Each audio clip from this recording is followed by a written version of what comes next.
following episode is our unedited version podcast for our Ukrainian and Russian listeners, and this will be on YouTube only. If you'd like to listen to the episode in English, please download Down to Earth with Terry Virts on your favorite podcast app. And now, on with the show. Hello and welcome to Down to Earth with Terry Virts, where we talk about what matters down here on planet Earth. Today we have an amazing guest. We're very lucky to have Colonel General Dmytro Marchenko with us from the Ukrainian Armed Forces. He is based and commanding his forces on the front with the war against Russia. So, General Marchenko, welcome. Dobro pожаловать. Can you say where are you now? Ви можете сказати приблизно, де ви знаходитесь? Я знаходжусь в Україні, в Києві. Right now I'm in Kyiv region. How is the war going overall, do you think? Як зараз знаходиться, на якому етапі зараз війна знаходиться?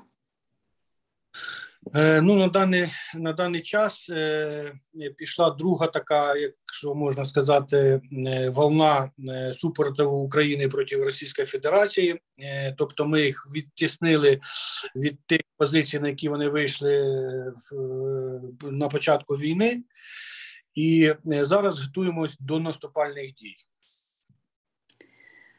Right now, we have a second etap of the war. Right now, we not just defend Ukraine, we're trying to push Russian army out of our city. We really try hard, and so far, we are very successful. Go ahead. Російська Федерація зараз намагаються активно відбити хоча б якісь ділянки на востокі та на півдні України. Тому що їх план наступу на Україну повністю був зламаний. Тобто вони не досягли жодних успіхів ні на одному напрямку, на якому вони планували захвати.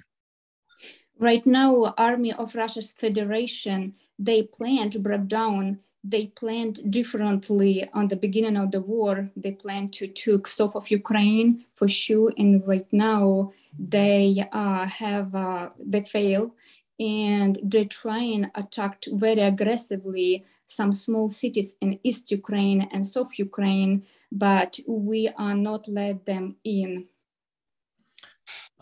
When I was in space, I could see bombs exploding in the Donbass in 2015. And so I knew that Russia was willing to fight there, but I did not expect the full invasion. 6 months ago, did you really think that Russia would completely invade all of Ukraine like they did? Коли я був у космосі, в 2015 році я мав нагоду спостерігати всі ці взриви на території Донбасу. І коли я спостерігав це, я не мав угадки, що таке станеться з Україною. І чи мали ви такі думки, що це буде така агресія зі сторони Росії, і навіть зараз, що вони будуть атакувати всю Україну? Дивіться, в 2014 році, коли розпочалася ця агресія Росії проти України, жодна людина не мала уявлення, що таке може відбуватися. Ми завжди рахували, що Росія – це наш брат, що вони поряд, це наш сусід. І ми мали на уяві, що на нас можуть напасти поляки, румуни, всі, хто завгодно, крім Росії. Але коли це сталося, ті, хто побував там вже на війні в 2014-2015 році, ми вже розуміли, що це не закінчиться просто захватом куска території. Це буде продовжуватись, і ми готувалися і знали, що це буде так. Before 2014, we thought that Russia is a brother of Ukraine, and we never thinking about that they're going to attack us. And we always thinking maybe from Moldova, Romania, Poland, it can be sometime aggression. It's what we taught in a military school, but never thinking about Russia. We always thinking they are friendly to us. And of course, in 2014, we was in shock that has happened. And all soldiers who was in East Ukraine, who's fighting for Ukraine land, we saw this aggression and hateness from Russian soldiers. And we understand that these people going to do more war, they're not going to stop, and they're going to invasion deep to Ukraine, into Ukraine. І як виявилось в подальшому, ці всі країни, на які ми розраховували, там думали, що можливо вони на нас нападуть, вони, як виявилось, оказались нам найближче, ніж Росія. Вони перші нам дали руку помочі, вони прийняли наших жінок, дітей, наших біженців. Вони перші, які відкрили свої двері для того, щоб надати нам руку допомоги. And now what happened is this country with who we expect can be a war, Romania, Poland, this is people, this country, they give it us help and give it a hand in helping us. They invite our refugees, our women, our children. They give it a lot of help and with medical and with financial resources. And even with weapons, they're trying to do most they can. I saw a really interesting video of you posing as a cab driver, I think. Yulia, can you ask him about that? The taxi driver? Yeah. Let me pose that question again. I saw a very interesting video of you as a taxi driver. Can you talk about that? A few years ago. Так, я бачив дуже цікаве відео, яке було знято декілька років тому, коли ви розповідали, що ви таксист і ви їздили у Крим, і що ви там бачили, ви передали це українському командуванню. Будь ласка, розкажіть про це подробніше. В березні 2014 року, коли тільки починалася анексія Криму, коли вже всі розуміли, що Росія пішла в агресію, нашій бригаді 79-ї Миколаївській була поставлена задача висунутись до Джанкоя, там є аеропорт військовий, взяти під охорону цей аеропорт і приймати літаки з озброєнням і людьми для того, щоб дестабілізувати дії Російської Федерації на полуострові Крим. Yes, in March 2014, I received the direction that I need to go with my 79 artillery and with my team. We need to go to the Crimea, to Jankoy city. They located a military airport, and we have to receive military support right there in Crimea. And so we starting to move close to the Crimea. Тому командуванням бригади мені була поставлена задача провести розвідку маршруту, по якому ми мали висунутись з Миколаєва в Джанкой. І я, як це правильно сказати, на другій роботі я працював, підрабатував таксистом.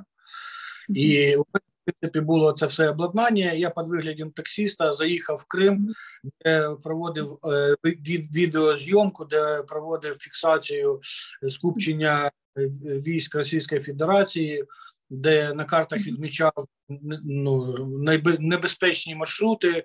І, в принципі, з цією задачею справився, але на той час у нас не було можливості здійснити цей план. And in that current time, I have a second job. I was a taxi driver because my income from military was so low. I have to feed my family and I have two jobs. So I'm like a taxi driver. I have a special car and I have all equipment, a radio for the taxi And so I was really like a taxi driver. So I went to Crimea, and I have to made a videos where the Russians located. And in that time, I understood that it's too late. We lost a time. The Ukrainian army was so weak, and I cannot go to Crimea and fight with Russia. It feels like the Ukrainian army has really improved a lot over the last 8 years. Can you talk about, are you still conscripting people? Is there a draft? Are more people coming into the Ukrainian army? Can you talk about that? Виглядає так, що за останні 8 років українська армія підкреплена набагато сильніше. Ви можете сказати, що зараз відбувається? Чи багато добровольців, чи багато українських чоловіків повертається в Україну, щоб битися з російською армією? Так, я можу розповісти. Тобто зараз відбулися такі спроби Росії атакувати Україну. Під час цих спроб, як і ми несли втрати, які понесли великі втрати війська Російської Федерації. У нас зараз дуже багато вмотивованих людей, чоловіків, які готові в будь-який час встати, взяти зброю і піти відбивати свої землі. Але є велика проблема, у нас великі проблеми з озброєнням. З озброєнням це саме протиповітряна оборона та ракети, які, артилерія, яка стріляє на велику дальність. Це єдині проблеми, які є зараз у нас в Україні. Тобто у нас є бажання, у нас є люди, але у нас, на жаль, закінчуються боєприпаси і артилерія. Тобто ми також саме втрачаємо в боях, як і втрачають Російська Федерація, але вони втрачають втричі більше, ніж ми. Тобто у нас Yeah. Yes, you're right. Ukraine army much stronger right now, and a lot of young Ukrainian men, they motivate so strongly to go and fight back with Russian army, especially what Russian soldiers did with our women and children. So a lot of men came in like a volunteering, but we have a big problem to supply Ukrainian men with just simple stuff like helmets and vests. And but special, I want to say about long-range surface and surface to the air missiles, protect our Ukraine sky from Russians' missiles and rockets. And so we also have a lot of lost men, like in Russia. But Russian soldiers, they have 3 times more lost in the Ukrainian war. So it's around 30,000 Russian soldiers die already. Wow, that's amazing. Ми з вами маємо розуміти, що ми маємо справу з другою в світі по потужності і по кількості боєприпасів, озброєння і особового складу армії в світі. Yes, we are little Ukrainian fighting with the second army in the world with Russian army. We need to understand is how is Russia powerful and big, and little Ukraine, the fighting back. And honestly, it's a spiritually Ukraine has a spiritually more power than Russia. But please support us with missiles and with a surface. My favorite quote of the war was President Zelensky when he said, "I don't need a ride, I need weapons." And I've been, I've been advocating from day one that we need to send ATACMS, MLRS, Patriots, Harpoons. I think that if you had those missiles, do you agree that the war would change? Так, моя найулюбленіша фраза Зеленського: не кажіть слова, а краще дайте нам оружие. І особливо я з початку війни в Україні, я завжди звертаюся до конгресменів і до політиків Америки, щоб дали оружие Україні. Скажіть, будь ласка, якби ви мали це оружие, як би швидко ви закінчили цю війну? Я впевнений, що до середини, максимум до кінця літа. If you have a right missiles, if we can close our Ukraine sky, we can finish the war until summer. Тобто, я хочу привести вам такий примір. Until end of summer. So in August we can finish the war if we have right weapons. Yeah. В Миколаєві, коли я там займався обороною півдня України, щоб ви розуміли, співвідношення сил і засобів було 1:10. In Mykolaiv, when I tried to defend Mykolaiv region, south of Ukraine, I just let you know that it was like 1:10. We are 1 and Russia has a 10 times more powerful than Ukrainian army. Нас накривали артилерією так, що ми не могли підняти голови. Але ставали при цьому з колін і відтісняли ворога на адміністративну границю з Херсонською областю. The Russian army, they using heavy artillery and they fighting and shooting that we cannot even up our head, but we get up and on our knees, climbing and go and attack them back. The artillery is obviously the biggest weapon right now, but are Russian jets and missiles still flying into Ukraine, or is it only artillery? Так, артилерія це дуже потужне оружие. Скажіть, будь ласка, чи вони зараз використовують свої літаки і крилаті ракети?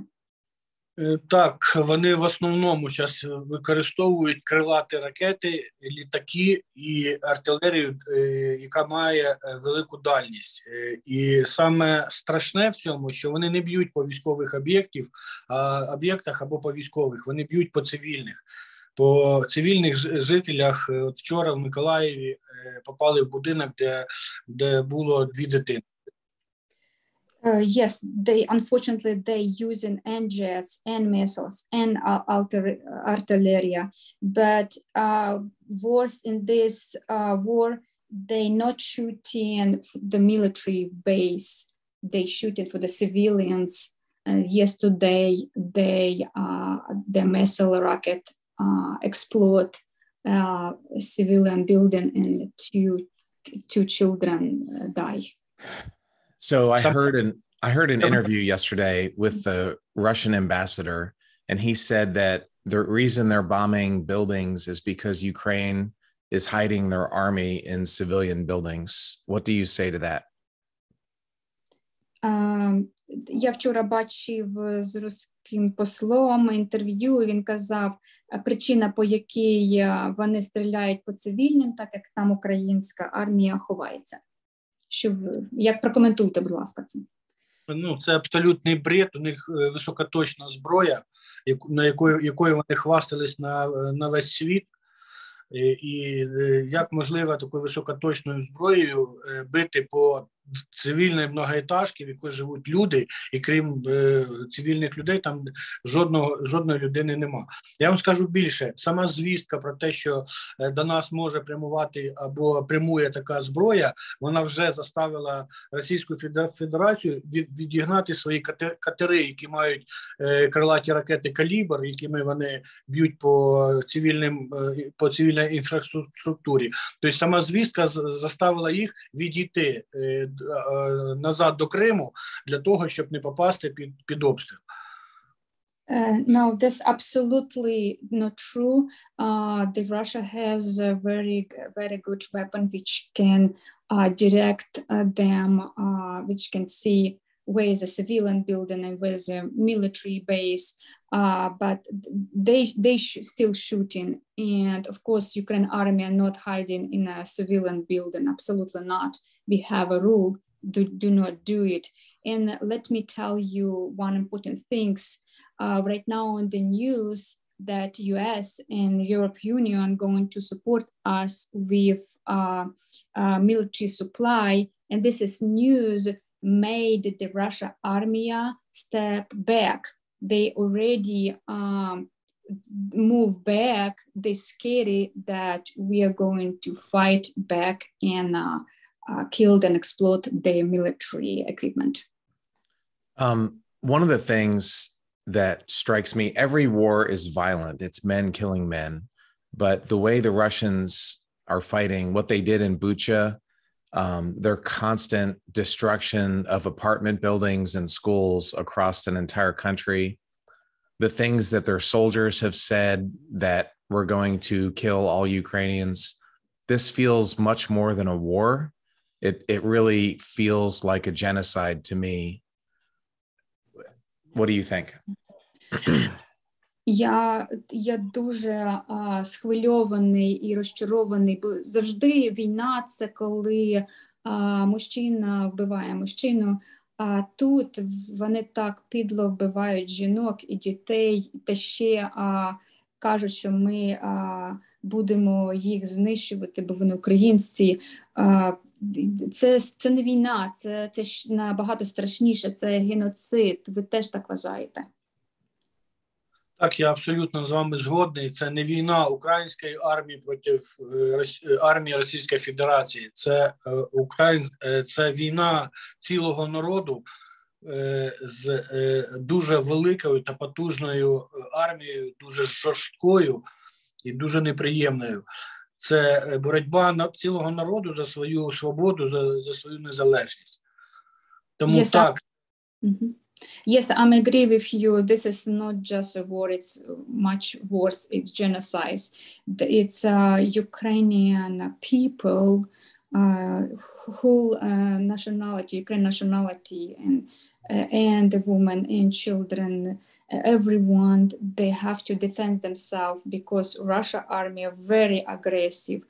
They kill everyone who see in front of them. And this is the whole world need to know about. Are the soldiers in the Russian army, are they ethnically Russian? Or I've seen a lot of, it seems like Chechens or Far Eastern, almost Asian soldiers. I have friends in Moscow, their 20-year-old kids, none of them are going to the war.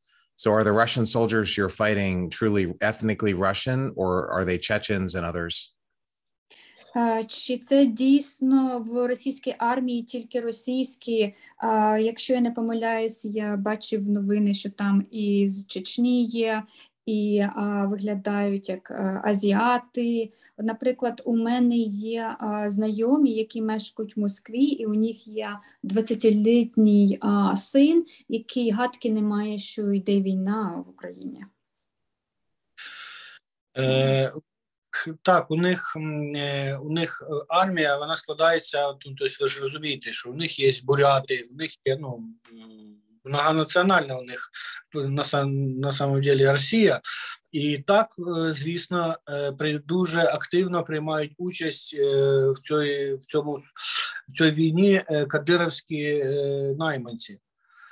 Але кадировські найманці – це така створена картинка для росіян, для того, щоб їх залякувати. В бою вони слабіші, ніж наші бійці в 10 разів.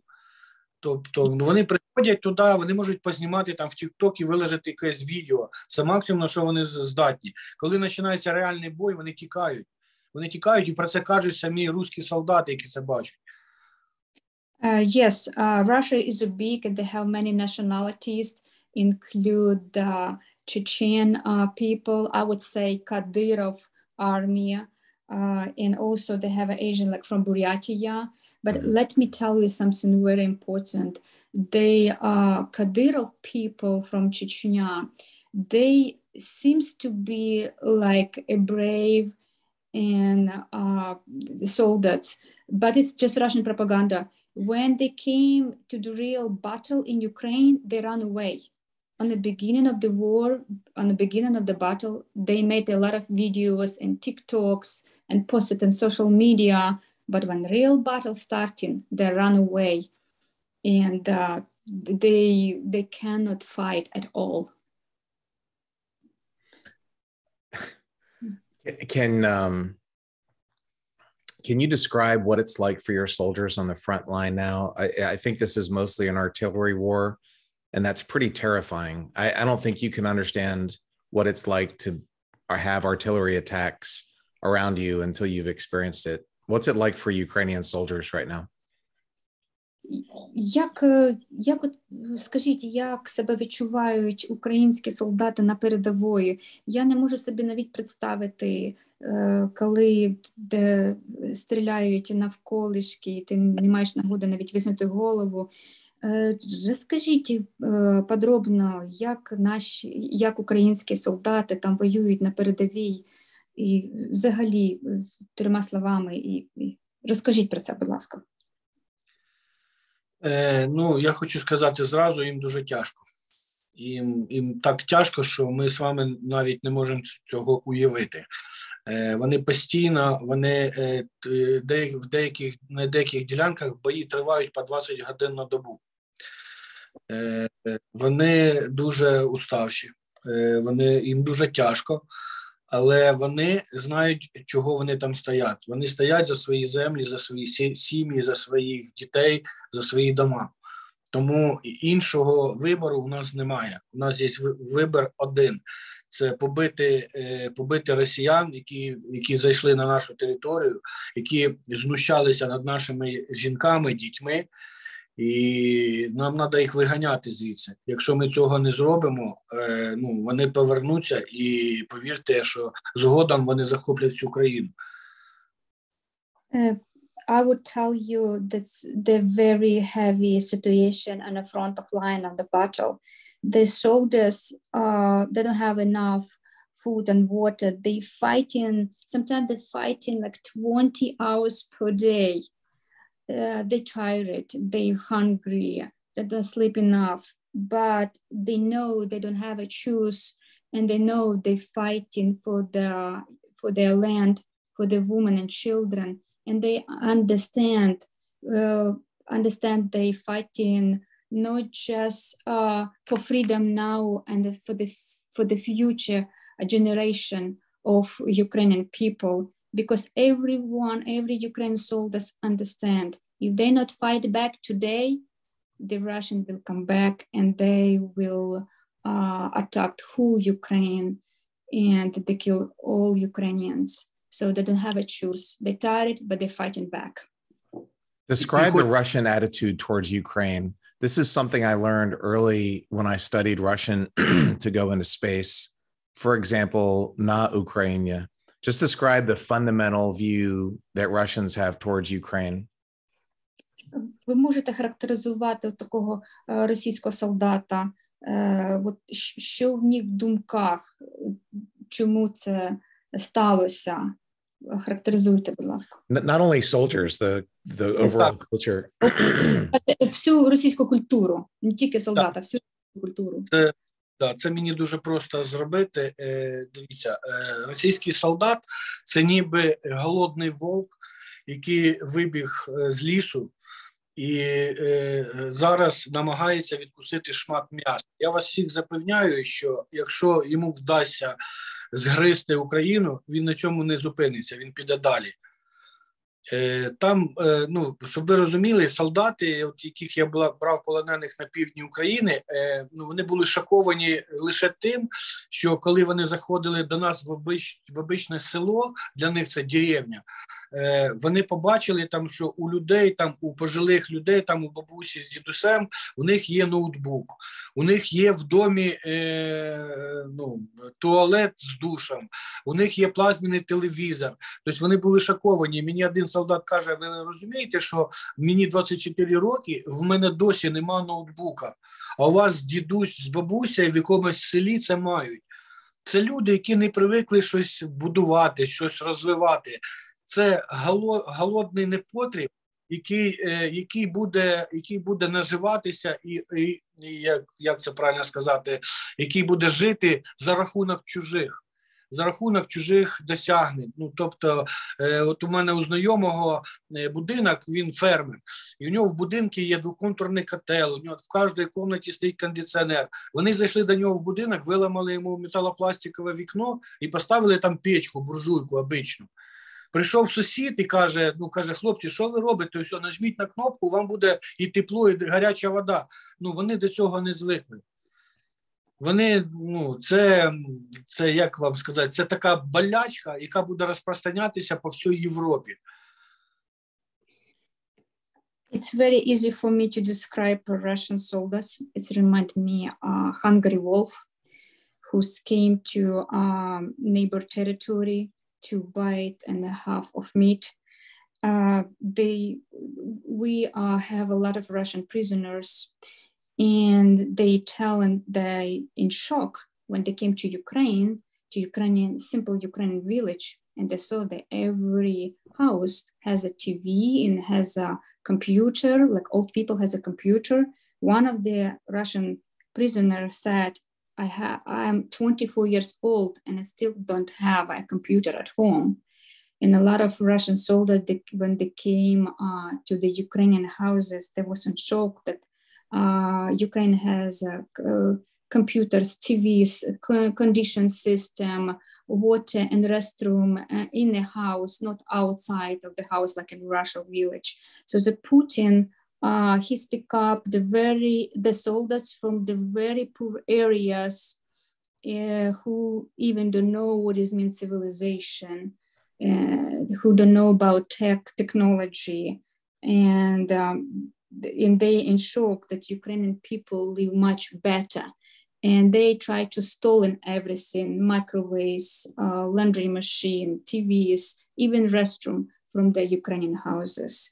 So this is something described, it's a sickness. It's never, they're never going to be healthy with the brain. It's a sickness. They don't know how to live better. They know only to go attack a neighbor country and stolen stuff, destroyed and stolen. The real quick about the strategy of the war. Originally, obviously, they tried to attack all of Ukraine. You beat them, and so they have focused on the Donbass. So is the war now only about Severodonetsk and the Donbass, or is it still a threat that they might try to go to Odessa and take the whole southern part of Ukraine also? Якщо ми подивимося зараз на стратегію з боку росіян, чи тільки зараз ідуть воєнні дії на території Донбасу в області Сєвєродонецька, чи вже вони притискаються до Одеси?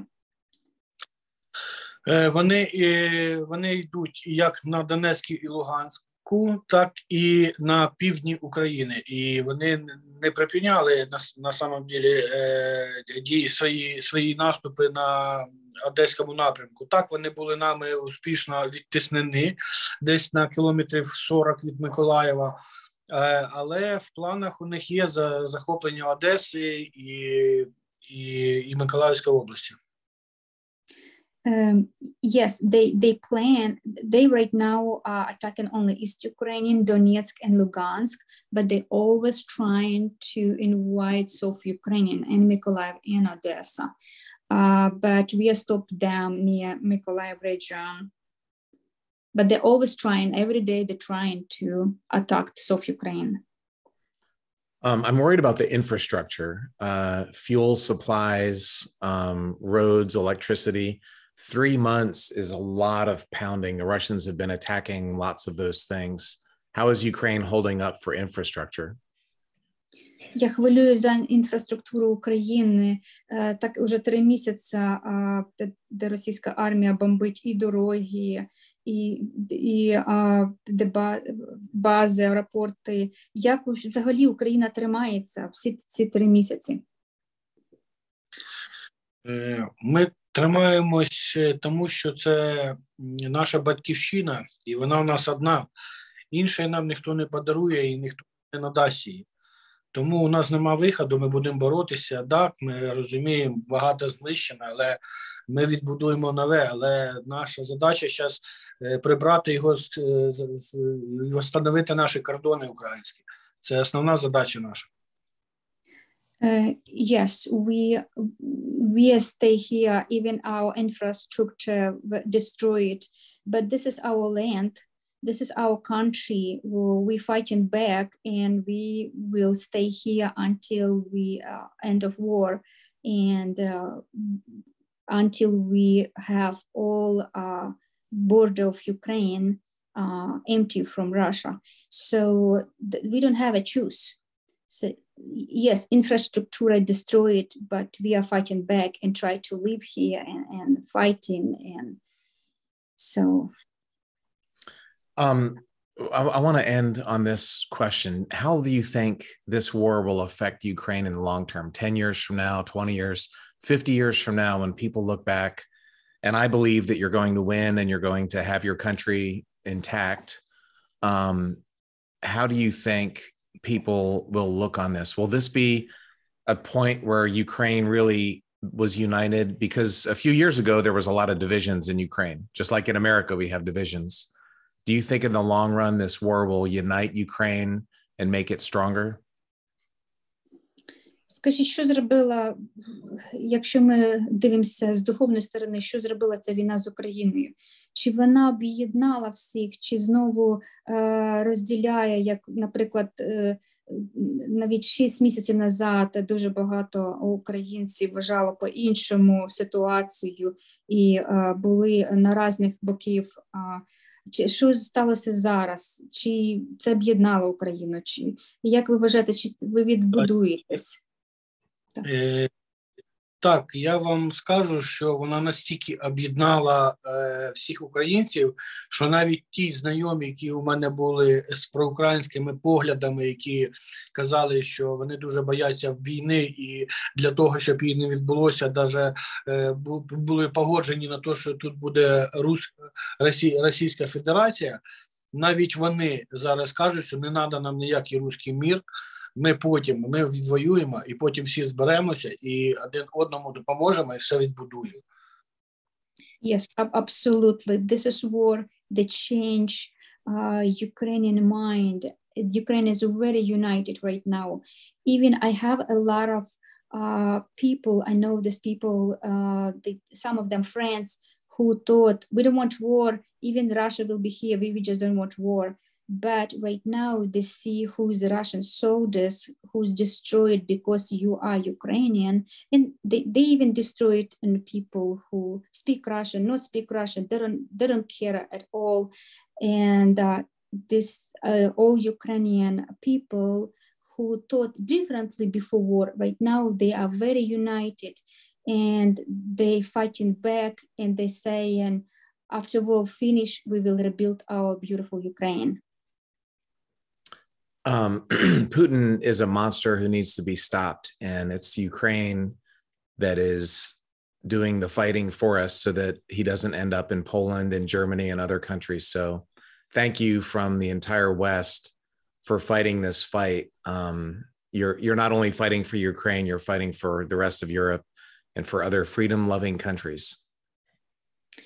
Так, Путін він монстр, він сатана, і його потрібно зупинити, і тільки ви, українці, його зупиняєте. Тільки ви, українці, боретесь проти імперії зла, Я хочу вам подякувати від всього Западу і від всього світу, що ви за всіх нас боретесь проти імперії зла.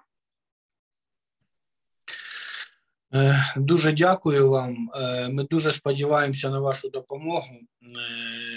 Ми відвоюємо свою землю з нею або без неї. Ну, щоб ви розуміли, що без вашої допомоги втрати будуть в рази більше, ніж то, що їх можна уникнути.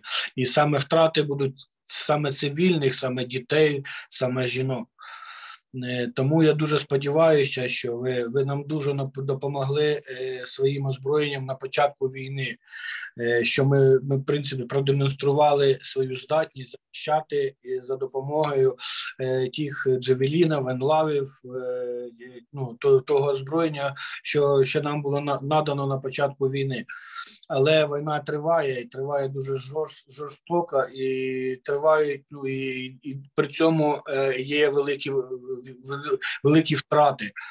Тому я вас дуже прошу об'єднатися зараз разом з нами проти цього зла, яке, я не знаю, це зло не тільки зло проти України, це зло проти всього цивільного світу. Я не знаю, як в 21-му віці виясняти якісь, я не знаю, любі проблеми шляхом зброї. Це для мене це не вкладається в голові, тому я вас дуже прошу стати разом з нами і допомогти нам зруйнувати це зло. Ми не хочемо нікого завойовувати, ми не хочемо забирати нікого чужі землі, але ми хочемо, щоб наша країна була такою, як вона була. Ми хочемо тут ростити дітей, розвиватися, строїти, придумувати якісь нові технології, але ми хочемо це робити на своїй землі, як свободні, як вільні люди. Тому дуже дякую вам, я дуже сподіваюся, що моє інтерв'ю допоможе для більш рішучих дій вашого парламенту, ваших керівників, для того, щоб надали нам якнайскоріше цю допомогу. Тому що ви маєте розуміти, що для нас дуже важливо це час. Той час, який ми зараз втрачаємо, він дає їм перевагу в тому, що вони зариваються в землю, вони оборудують позиції, вони підкріплюють свої сили, вони проводять ротації. Тому зробіть це як можна скоріше. Дуже дякую вам. And thank you to you, thank you to U.S. government. They're helping us. They sent us javelins, and we show to whole world that we are good fighters, good soldiers. But remember, we need more military equipment. We need more powerful weapons to finish this war faster. And slowly you give it help to us. More people will die, more women and more children. Please understand that we fighting not just for our land, we fighting for freedom, for democracy, and we show to whole world that if you fight, you can be win. Please help us. Please united there in United States and quickly give to us military help. And I begging you for whole country, Ukraine, for our people, and for the whole Europe and whole world. We need this help. Please give it to us as soon as possible. And I hope this interview, our conversation right now, I hope the people who is in power right now will listen and understand, and will do help fast as they can. Thank you for everything. General Marchenko, thank you so much for your time. Be safe. I pray for a fast victory, and I'm going to do everything I can, which is probably not enough, but I'm going to try and pressure our government to get you the military equipment that you need as soon as possible. So stay safe, and Slava Ukraine.